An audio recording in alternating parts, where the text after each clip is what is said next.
that will give us insight. Well, the analog we won't even do today. We're just going to do the analogy.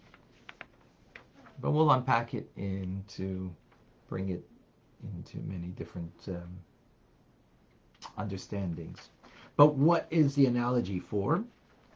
To help us understand how we can do something a small little act down here, and it can reverberate in the heavens above and elicit something that is much greater than what we put in. That's the basic idea. So, which we will unpack that, or we'll teach that idea tomorrow. But let's just go to the analogy today. And that is sowing seeds, planting kernels in order to make something grow. So you take a seed, you put it into the ground, and, we had in our backyard, I think when our kids were younger, they took a seed of an apple, or no, it was actually a pear. Put it into the ground, and guess what? It started to grow something. Eventually, was a tree with some pears that, whatever, didn't last too well, and with all the squirrels and everything, we gained much from it, except some, more of a heartache than was the pleasure thereof. However, that was our experience. It was just by happenstance. But others, you take a seed, you put it into the ground. What does the seed do? It decays. The very essence of it becomes spent. And when it does that, it becomes part of something greater than itself, and that is the soil. The soil, which has vegetative properties to it, rather than the seed itself. It's not the seed that makes things grow. It is the vegetative properties in the soil, right, that makes things grow. Now, the only reason though now the vegetative properties in the soil are concealed. When do they become revealed?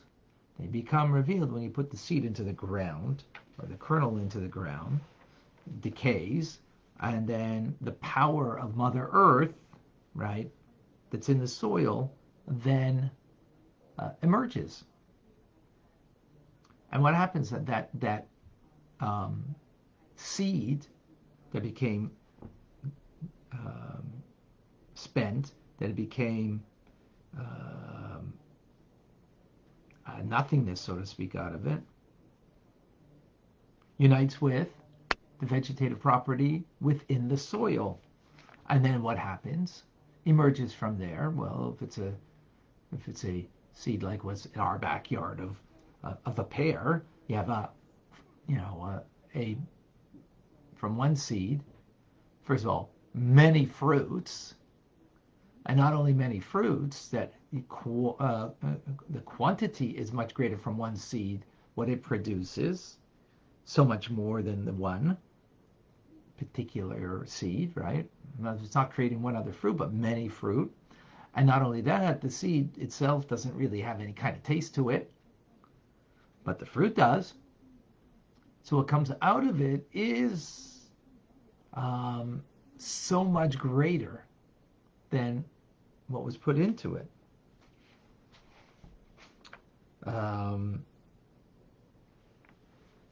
And this is the idea of the kernel that is sown in the ground, is merely an arousal from below in order that they should be reciprocated from an arousal from above. This is what the Arizal calls Halos Mayin Nukvin, the elevation of the feminine waters that serve as a recipient for the male waters to come from above.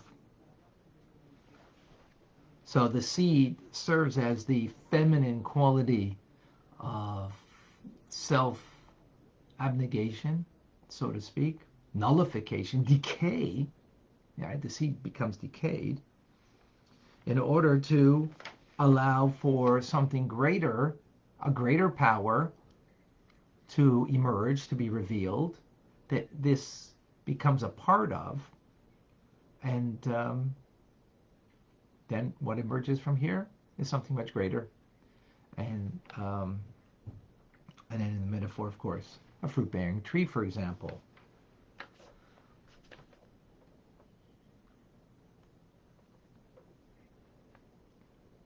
Okay, it's a very brief teaching today.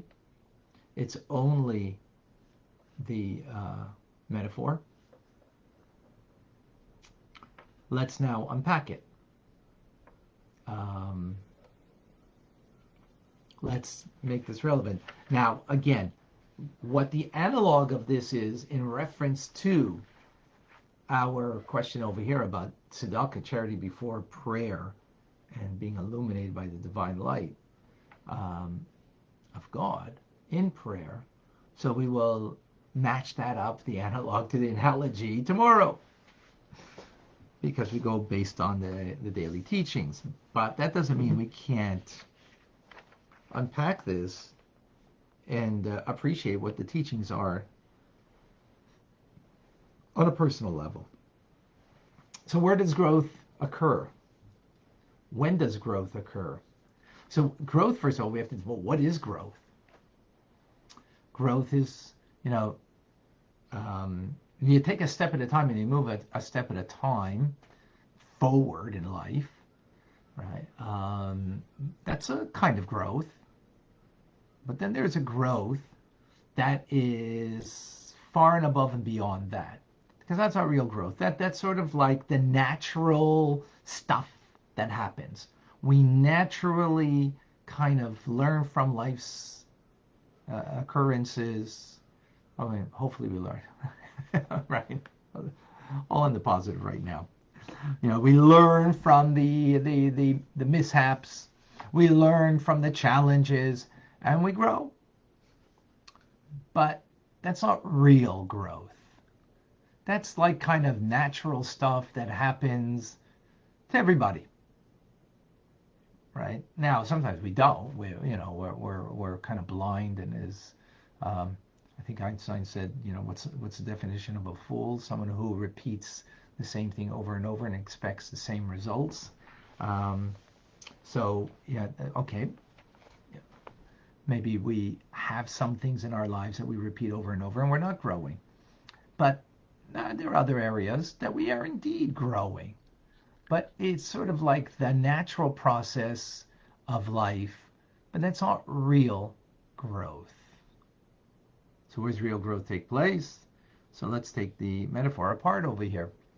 Real growth takes place is when the seed, me, being, let's say, that seed, when I'm put into some place that's much greater than me, right? The seed is put into the ground. The ground, first of all, just, is a lot bigger and there's a lot more in the ground than merely seed. There's a lot of minerals in the ground. There's a lots there, right? So to speak, it's much greater than the seed.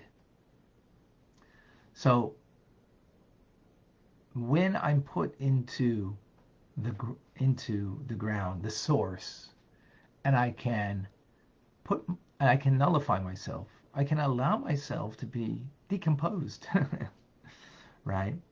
Shed the exterior and reach a deeper place from within, and I'm kind of part of my source, as it were, or that which is greater than me.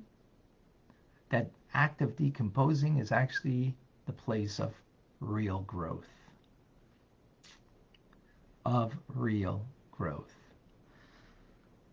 So that's where it really takes place. So when I can give myself over to something that is much greater than me, and to recognize that, let go of me, to become part of this greater thing than me, then I can shed the outer layer. I can lose myself in that which is greater and become greater. And that's real growth. That's something beyond. Because I'm allowing something to shed. I'm allowing something. So what does that mean? This sounds like a nice, nice poetry. How do we understand that? So, well, let's take a few examples.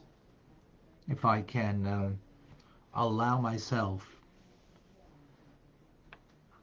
well, right now in the teachings, right, I'm that seed. And if I hold on to my seediness, my thinginess, then nothing's going to come out of me.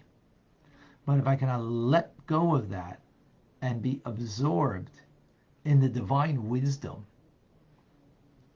and allow myself to be part of that force, right, of God's creation or God's creativity or God's wisdom better, right? And I can shed myself, allow myself not to come with preconceived notions, not to come with my, I get it, I understand it, I'm, I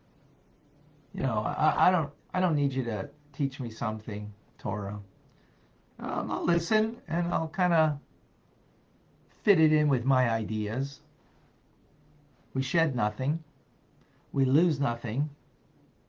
We're just trying to become bigger or something. Well, real growth doesn't happen there. Because only when the seed decays, decomposes, and becomes part of something greater than self, was there real growth. Real growth. Like from a little something comes, wow, a fruit-bearing tree that's so delicious and edible and nourishing for so many others.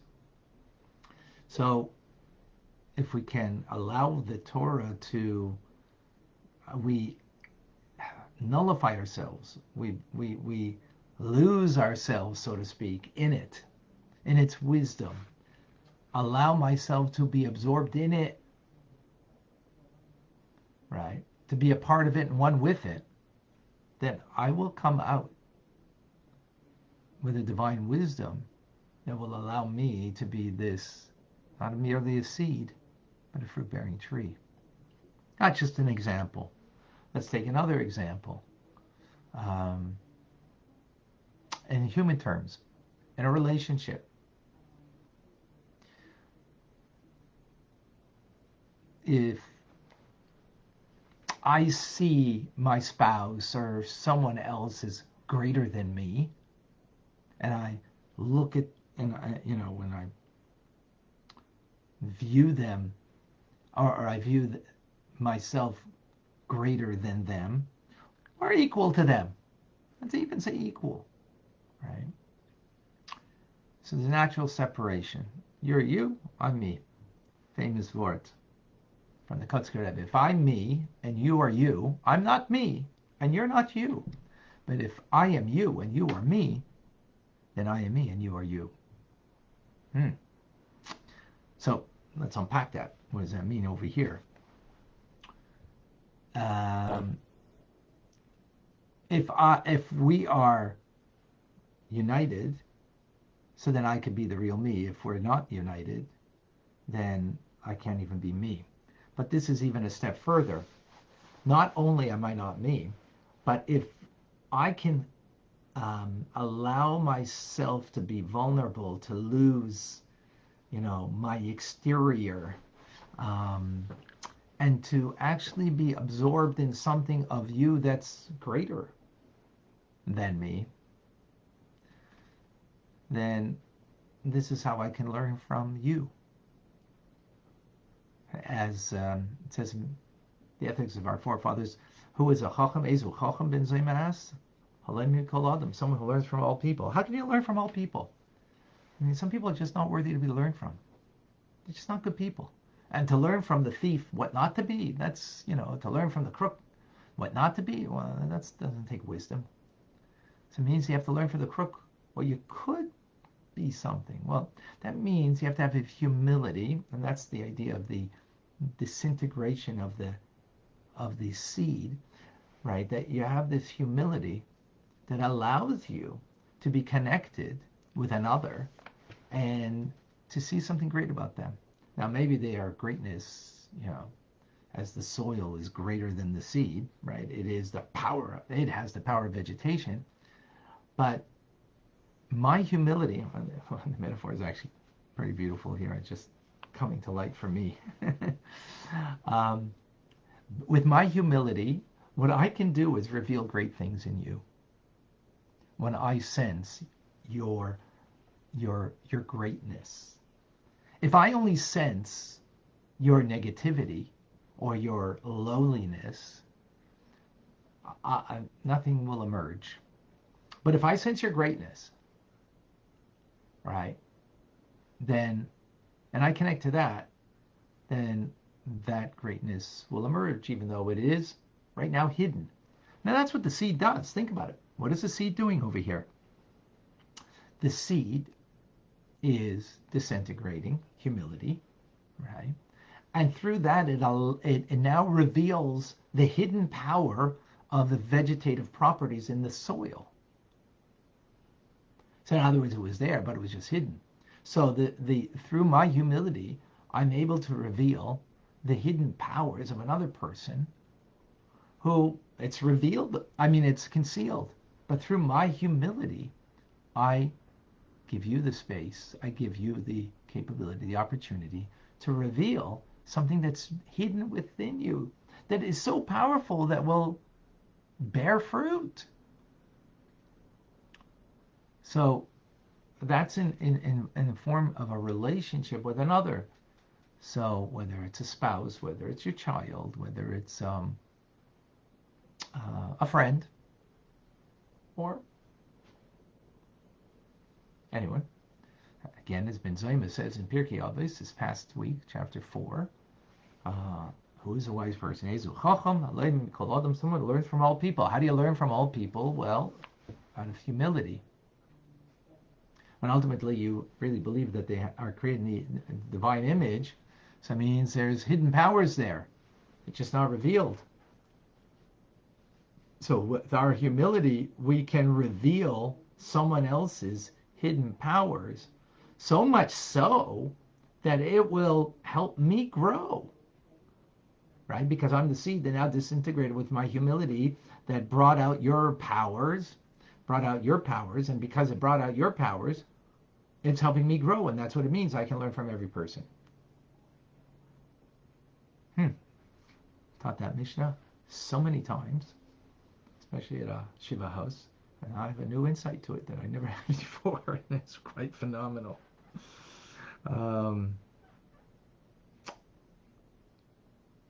So that's the way we can bring this metaphor into human terms. It's pretty powerful.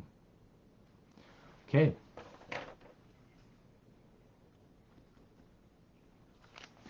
Any questions? Any thoughts? I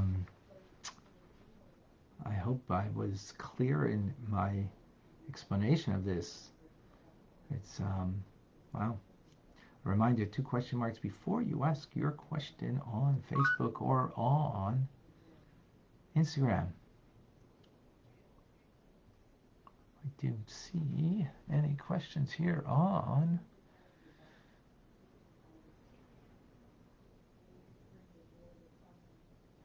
I know now that. Please share.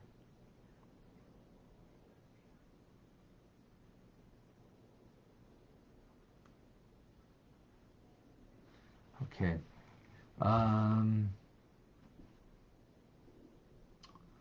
Questions, thoughts?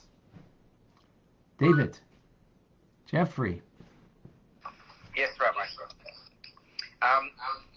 Just saying, what I'm understanding is that we have our natural tendencies, which we have to really, the seed is basically, we need to humble ourselves and break ourselves down and really nullify ourselves so we can do what's godly, what's the right thing, and it's not our natural response, our reflex response. which is many times I could talk about myself, could be in a very negative response, but just to stop myself and think a little bit, and then pause, and answer in a more appropriate way, whether it's to a friend, my spouse, whoever, that I should not do my reflex, and that will create growth, I believe. So yeah, that's very true. I think here we're going a bit further with this. You know, that's called biting your tongue. That's called self-control, and that's very necessary, self-control, right? We need to have that. Not allowing, like you said, the Yetzer Hara, our natural inclination, animal, emotive inclination to respond at any given time. But that's just self-control. That's not humility. That's not making yourself into a receptacle for something greater than self. That's just not letting the self get carried away with self. I think what we're expressing here is a much more profound idea, a much more deeper idea, is that we shed the self, we negate the self, in the sense that there's something greater here, right? So whether it's the Torah that's greater, whether it's that other person, that there's something greater about them, that I am able to nullify myself, that so much so that through that humility, it actually helps them emerge from a concealed state, that inner greatness that they have, as the seed helps the earth to reveal its vegetative property. So that's a much more powerful idea, a much more deeper avodah, divine service. So while you say what you say is true, I don't want that we should miss the beautiful nuance over here in the teachings. Okay, Jeff, just give me one quick moment over here before I lose a feed over here. Rabbi, just very quickly, yes. Usually you say to leave your stuff at the door. I think that's something like just you're talking about along those lines. You just nullify yourself, not even a thought. Just let the new stuff come in and to change yourself. Yeah. Nullify yourself to that which is greater than yourself. So nullify yourself, shed yourself, the outer of yourself, so you can become connected to that which is greater than you. So yes, that's what the seed is doing, and through that it is arousing the power of vegetation within the earth. So this is what we do in our learning of Torah. That's what we do with another human. We can do that with another human being, that capability. Exactly. And it allows us then, through that humility, to really gain something from the other. We're going to grow, to have real growth.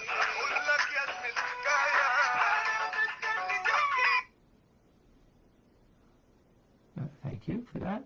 Okay, before we continue, just give me a moment. The plan for the tree is that the seed, that we only have to plant the seed. God will make the plan. There's a metaphor over here, and that's the idea over here, that this, that we're learning from the metaphor. Right? Okay, June.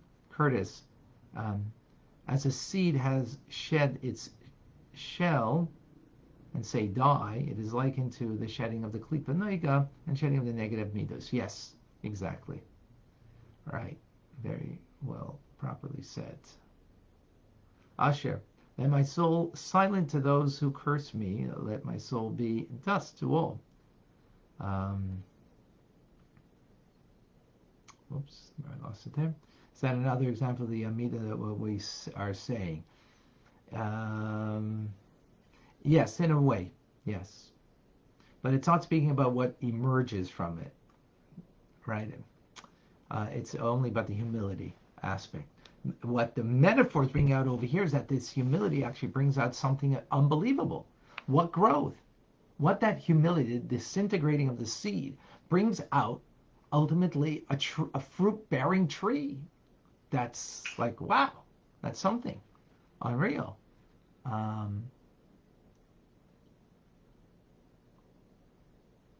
Yes, Jane, exactly. Thank you for sharing that. Okay, Jeffrey, please share with us. Okay, first I can't wait till tomorrow when this all comes together. But so the metaphors. I try to always, your extension, the metaphor of the writing. Oh boy, we got problems. Okay, the metaphor of the writing. Thank you. Yeah. The metaphor of the writing is very, very clear. Although I must say I was kind of surprised by the feminine waters and the male waters part, but that's okay. I didn't expect that at the end. And then the idea of shedding myself when it comes to Torah study or prayer or so on. I become something more than myself. But when you extend it to human relationships, it's like so much more complicated, or maybe I'm more complicated. It's just not as clear to me. I just want to give one tiny little thing, is that I remember when I first got married and set up house, so to speak, I recall the kind of like early on being in the kitchen and like, okay, I'm going to cook something. And then realizing that I didn't know where anything was, because it's where the other person normally, or, whatever, learned to put things and organize things. And it's not the way I would have organized. Like, why did you put this here? This goes there, kind of thing. And, that's my own little metaphor for, right. For marriage in some way. And, we cook really great meals together now, so I guess it all worked out in that sense. But when you're just talking about in terms of interpersonal relations, first of all, it's sometimes terrifying to think of giving up some identity of yourself and so on in general, and then there's a matter of, trust. And, I'm talking about in a practical sense, and maybe I'm not doing a great job extending the metaphor, but and then I think as, we want to expect the same thing from the other person in the relationship. So, that sometimes doesn't, whether it's whatever the reason is, sometimes it doesn't feel that way. So, I'm just saying it's complicated. Personally, it seems pretty complicated, and, that's all. So thank you for sharing that, Jeffrey, because it's very true. Using this metaphor in human relationships can be complicated, but I put myself and everybody let's put ourselves to the test, especially if you're doing the journaling. This is really good stuff for the journal. And we still have a few journals left, and we still have a few months left of learning together for the journals. So if you didn't get a chance to get your journal, go to TanyaRabbi.com and do get your journal, because this is a real good place where it will help you grow. And I've gotten so much feedback from people on when they do this, how it really is helping personal growth. So I think the key is what you said. There's a fear of letting go of something. If we know what we're letting go of, then it won't be so fearful. If we know that what we're letting go of is, ego, if we're letting go of, the whims and desires and the lusts and addictions that come from, a lower place of me, the animal soul, and it's not coming from a deeper, better place. Now, even though what has happened, we've become so accustomed to it that we think it's our identity, and we feel that if we're going to lose it, I'm losing a part of my identity. Well, that's exactly, why letting go of those outer layers and decomposing, and becoming part of something greater. So we do have that greater part in us, and that will allow us to emerge to be a much greater person than we would be otherwise. And there's the fear because of the comfort that we've been with this part of me for so long that I'm kind of comfortable and used to it, and I'm afraid that I'm to emerge into something greater. But if we understand what that is, um, you know, and it's nothing, yeah, it's comfortable, but excuse the metaphor that I'm going to give now, but a baby in its diaper, when it does in its diaper, okay, sometimes the baby will cry, but sometimes it's actually comforting because it's warm. It's warm. It's actually comforting. So we could sit in our stuff because we're comfortable, but in the end, it stinks. In the end, it stinks. So, if we recognize that, then that will give us the capacity to recognize what is the part of me that I need to shed, that will stink or does stink. And even though I'm comfortable in it, but let me it's not even about just getting rid of that. It's about really getting connected to that deeper place in me that I can be united and bound up with, right? Which is, again, the seed decomposing and becoming part of Mother Earth and revealing its properties. So I'm going to get something now I'm going to become something, rather, that is infinitely greater. So, yeah, you're right. There is that fear, but if you kind of think it through, it'll take away some of that fear of being comfortable in that place, because you know what that means. And I don't think we want to sit in it. Not too long, at least, because it's gonna get smelly and it's gonna, whatever. You get it. Not, clear metaphor, I hope. Does that resonate, Jeff? Yeah. I mean, I can get that part. It's just the other part, and about the reciprocal aspect of it in terms of interpersonal. Okay. And I have a feeling, as I was listening to you, that we're going to end up at the same place. I don't give tzedakah in order to get something back. I have a feeling that's where we're going to go. But still, life is complicated. Real life is complicated, and Yeah, but this makes it easy. This makes it easier. If life is complicated if we kind of put it on the other, right? That's what makes it complicated. If there's an expectation from the other, so then it becomes complicated. If there's only an expectation or a demand of yourself, then it's going to be much simpler.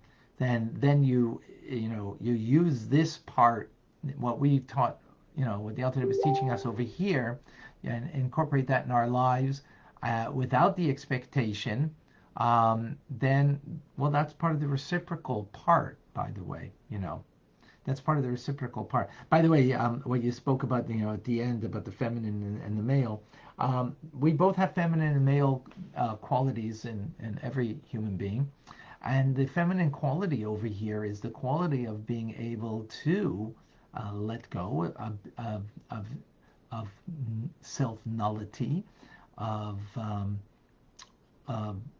letting go of the external and allowing ourselves to become part of something greater.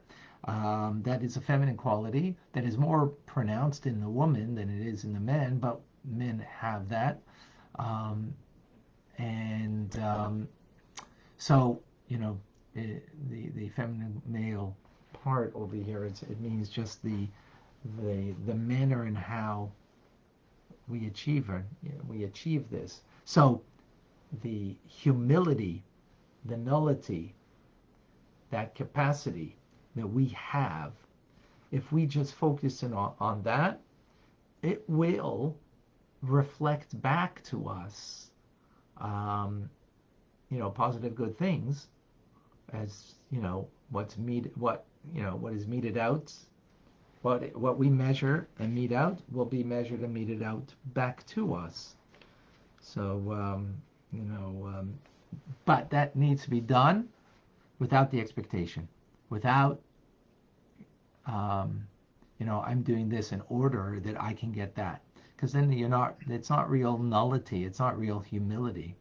Then it's just a form of guile, of where I'm just want to get what I want to get. So I'll play the role, but I won't be the person. I hope that helps. Oy vey, got it though. No, I don't look at it that way. Look at it as I look at it as a great empowerment. I don't have to worry about the other and what they're going to do and how they're going to respond. I just have to worry about myself. I can't control the other. I can control me. So let me make it, about my part, and that's it. Finished. I can't control what the response will be. I can't control what's going to happen. So actually, that is so much healthier and more empowering than anything, because otherwise, I'm dependent on you. I'm dependent on my spouse. I'm dependent on my kids. I'm dependent on others. Rather than, hey, I'm independent. I just got to do my part, and hopefully, wonderful things are going to grow from it. From me, the wonderful things will grow. Will it grow from another? I can't make them grow. I can only help myself grow.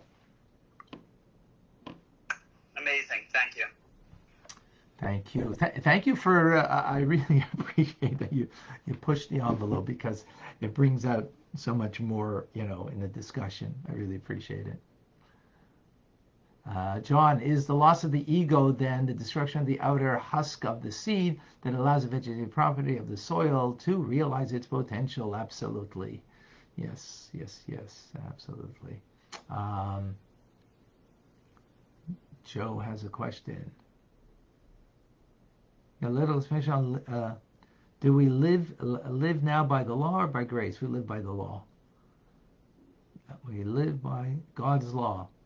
For a Jew, 613 commandments. For a non-Jew, 7 Noahide universal laws. That's what we live with. By. Okay, I think got everybody I know now. Anybody else over here to share with us? Norm, you're very quiet today. Liana, very quiet. Michelle is quiet. All right. I guess it must be that humility. Norm, I figure you want to be next to your friend. Always. Hi, everybody. I don't have much to report. I'm going to put on tefillin after this. I guess you're supposed to do it before coffee. No. I do it after coffee. I do it after coffee in order to give me the added perk, that when I'm davening, that I should be much more focused. So I take a coffee before davening so I could daven better. So yeah, absolutely. Take your coffee. That way you'll daven better. And of course with the Tanya. There's not a rule on that. Huh? Sorry? I'm glad there's not a rule on that, so it's okay to do it after coffee. Yeah, absolutely. No, you shouldn't do it. Preferably, you shouldn't do it after your meal. But for coffee, or even if it's a little bit something to eat that gives you, a little more strength, then absolutely it's preferred way. Wonderful. Thank you. Thank you, Norm. Liana. Please Good share. morning. Hey, I think it was letter 4, we were talking about circumcision of the heart. Is this directly related to that circumcision of the heart where we're peeling back the outer layers and the inner layers, or that thin layer? Good question. Excellent question. Yeah, definitely. Definitely it's related to that. We learned previously the concept of circumcision. There's a physical act of circumcision and there's a spiritual act of circumcision.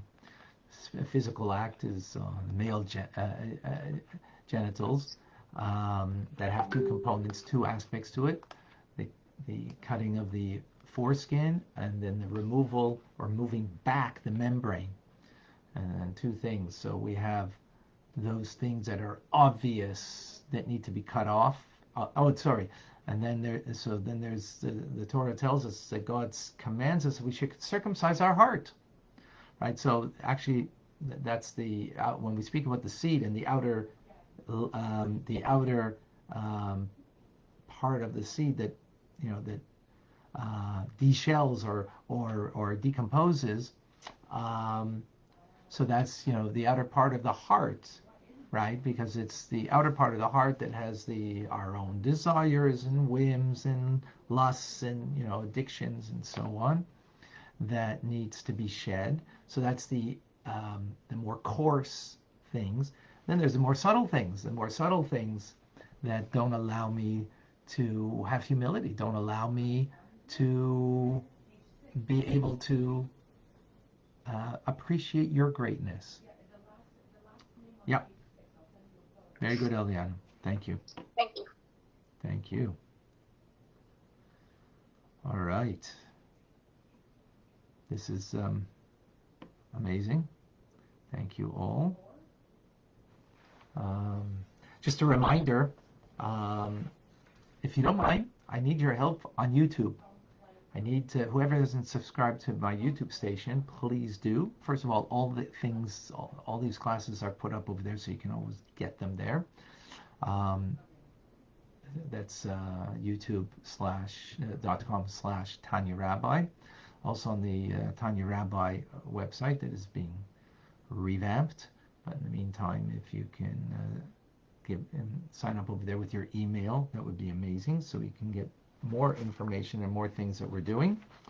And for those who still want the Tanya Journal, I strongly recommend it. It is a game changer in people's lives. All right. Amazing. Beautiful. I think I answered all the questions on Facebook. I missed I know now because the feed is gone. Sorry. But I thank you. I know now that I've got to learn so much more. And that I have so much more of my potential that I could reach and grow and to be a fruit-bearing tree. Actually, next week's Parsha, interesting. From one simple Jewish person, me.